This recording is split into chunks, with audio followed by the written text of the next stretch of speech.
Artificial intelligence has come on the scene and there's no getting rid of it just yet, or ever. Let's bring some clarity to what's getting mixed up right here, because right now, emotion is running the show, not facts, not strategy, and definitely not long-term thinking. The first fallacy is AI artists are replacing humans. This is misguided. AI did not wake up one morning and decide to chart. People listened. Labels chose to push. Platforms chose to surface. AI on its own didn't replace anything. Consumers, they simply followed what resonated. And that tells you more about demand than it does about the tools. The right question isn't, why is AI on the charts? This is illegal. This is wrong. This is stealing. The real question is, why did listeners prefer those songs over human-made ones? That's a creativity and business question, not a spiritual or moral crisis. The second huge fallacy, which is so weird, is AI is demonic. AI is dark. AI is spiritually dangerous. Look, emotionally understandable, but logically unsound. To someone from the dark ages, having a computer system speak and sing? Yes, to the unlearned, it can be quite unsettling. And even in today's age, with some of the so-called experts who have been through educational systems, they still are weirded out by AI being so knowledgeable, powerful, and efficient. It's just a tool. A tool doesn't become holy or evil. A tool becomes whatever the user directs it toward. If a believer writes the lyrics, shapes the meaning, and points the message towards God, then the software doesn't corrupt the worship. It didn't author the intent. The intent is what God weighs. It's not the DAW. You're using Pro Tools to create God's music. You're a lazy sod. It's not the code. It's not the rendering engine. Let's not confuse authorship with automation. This is a big misunderstanding among people, thinking that the tool dictates the purity of the message. That is not the case. Think about it. A human with a mind of evil intent, working in a DAW, versus a human working with positive intent with AI. Choose your pick. Number 3, AI songs take no work, no sacrifice, no skill. You're lazy. All you did was type in a lame prompt. Well, you're factually wrong. The distribution has changed. The way you go about getting great music has changed. Sometimes I sit down there for 30 straight minutes trying to craft and engineer a prompt. The hours used to do certain things have changed, granted. The tools have changed. But creativity still matters. Taste still matters. Writing still matters. Direction still matters. Not everyone who signs into an AI platform makes a charting record. Most don't. You see, AI lowered production friction, not creative thinking. You still need to be creative. The same thing happened with autotune. When we look at artists like T-Pain, that's innovation. That's creativity. Some diehards will still argue that autotune is blah. But everyone in the studio has begun to introduce it in minimum amounts in good taste. Drum machines, Pro Tools, digital photography, streaming, TikTok, Canva, MIDI, electric guitars, synthesizers, even the radio. Every tool was declared, oh, it's cheating. There was a lot of fear-mongering. There was a lot of craziness, even up to the point of violence, which I pray we don't see. But every new tool won, and creativity adapted. I remember the whole thing about Pro Tools.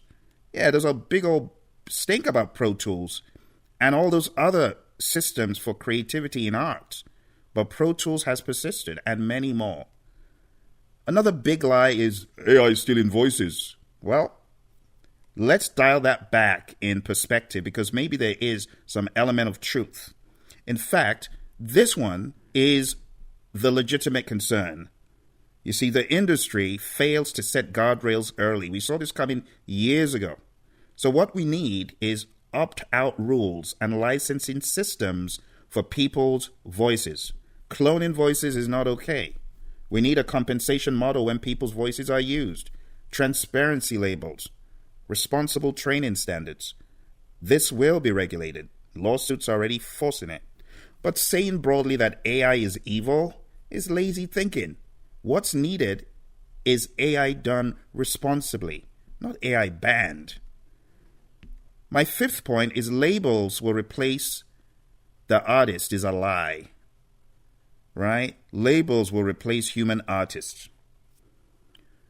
This is largely misunderstanding. People thinking that the labels will kick out the human artists and bring in AI artists. They say labels don't care about souls or stories. They care about revenue. They care about retention. If AI gives them margin, they'll use it. Look, here's the catch. The artists who survive are the ones who build loyal audiences, not the ones who rely on labels. You see, if your relationship with listeners is strong, AI is irrelevant.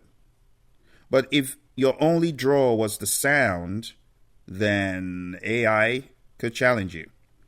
But if your draw is the human connection, AI cannot replace that. You see, people don't go to watch a Beyonce concert or a Taylor concert for her frequency curves or for Beyonce's riffs and runs. No. They go there for the presence of the individual, for her story, for her brand. AI cannot tour. AI cannot perform live. AI cannot connect on stage. But AI also cannot tell its own personal story. The human can. And this is where humans will win. For AI musicians, creatives, you should write your lyrics so it tells your story. That's what I would recommend. Point number 6 is the fallacy about AI worship music. Now, this is an area where I would say to each his own. Because people say, well, Phil, AI worship music is spiritually invalid. There's no spirit behind it. Well, this mixes theology with technology in a way that misses the point. When you worship, what is driving your results or the impact that you get is your heart, the direction of your heart. It's not defined by the music. It's not defined by the format of your audio chain. I do not rely on whoever is singing to link me. I rely on using it as a path, using it as an ingredient, but it's definitely not the main dish. You see, a message that brings reverence, solitude, focus, meditation, if the message does indeed point to God and the heart behind it is sincere, then you're not suddenly worshiping software. You get what I'm saying? You're not worshiping the tool. You're worshiping God. The tool, at that point, is irrelevant. Think about it long enough, and it's going to make sense. The 7th point that's a big fallacy, well, now anyone can make 10 hits in an hour. That's wrong. You can make 10 songs in an hour, but hits, you can't. Hits require taste, not AI. It requires artistic direction, EI, emotional intelligence. It requires cultural timing, curation, market understanding, storytelling, and positioning. You see, AI does not give you those.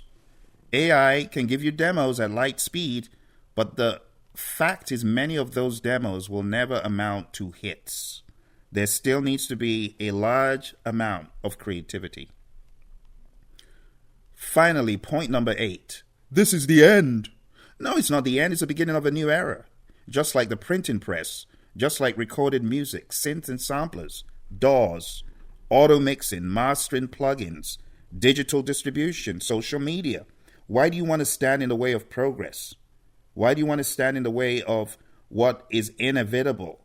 We don't need avoidance. We need regulation. We don't need avoidance. We need an understanding of what is ethical and what is not. And those things are being discussed right now as we speak. You know, people said, oh, short form content, this is the end. It's going to take over YouTube and it's going to make the long form content powerless. Give me a break. At first, everyone panics. Then the creators who adapt will lead. And the ones who resist and try to stand in the way, they get run over. or left behind. The winners in this AI era, those are the people who will create by combining human soul, AI speed, original direction, ethical use, and consistent identity, branding, and performance. I often say AI isn't the threat. Misunderstanding and ignorance is. The threat is fear, it's denial, it's refusing to adapt, it's clinging to old distribution models, it's ignoring new creative leverage. I just find it so amusing when people say, I'm boycotting Spotify. They're peasants and thieves and rogues and brigands. I just find it so comical. Do you think they're going to miss you? Of course they're not. Because there are others who have the intelligence to understand we're still in an emerging territory. Things are being ironed out. And everybody should look at how they can capitalize on artificial intelligence ethically is the word. That's the main thing. So as you begin to look at AI systems and learn more, I wish you all the best on your journey.